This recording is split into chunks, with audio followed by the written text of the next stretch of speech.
week 14, and your reading this week was very short. It was chapter 52, but only verses 1 through 30.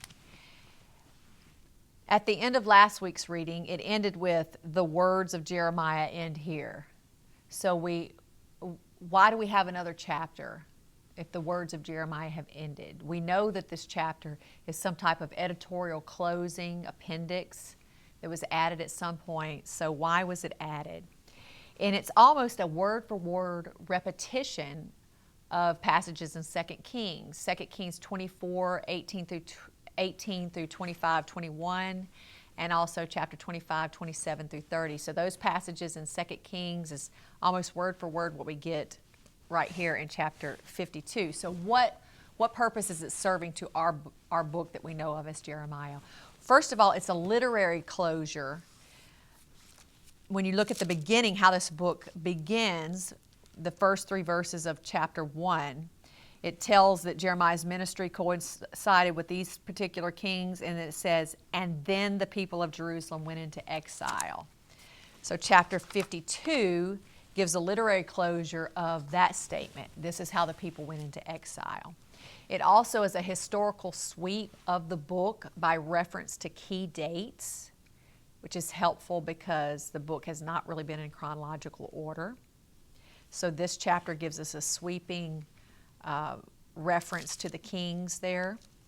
It also rounds off the theological message of the whole book, which is, why has this happened? Why did God bring about this calamity on us? And so this summary passage is going to wrap that up, which has been the theological message of Jeremiah the whole time. And then it's a summary of the kings and a summary of the siege, the actual siege of Jerusalem. The slaughter of Zedekiah is told again. The temple is sacked, and the details of the destruction of the temple, it's like the narrative slows down and kind of just takes bit by bit the details of the elements of the temple that were destroyed or carried off.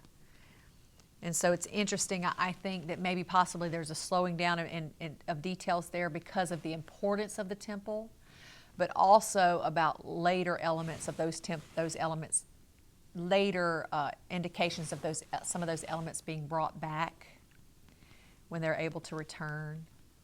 And then it closes with, they went into exile, which is the culmination of Jeremiah's ministry, that the people went into exile.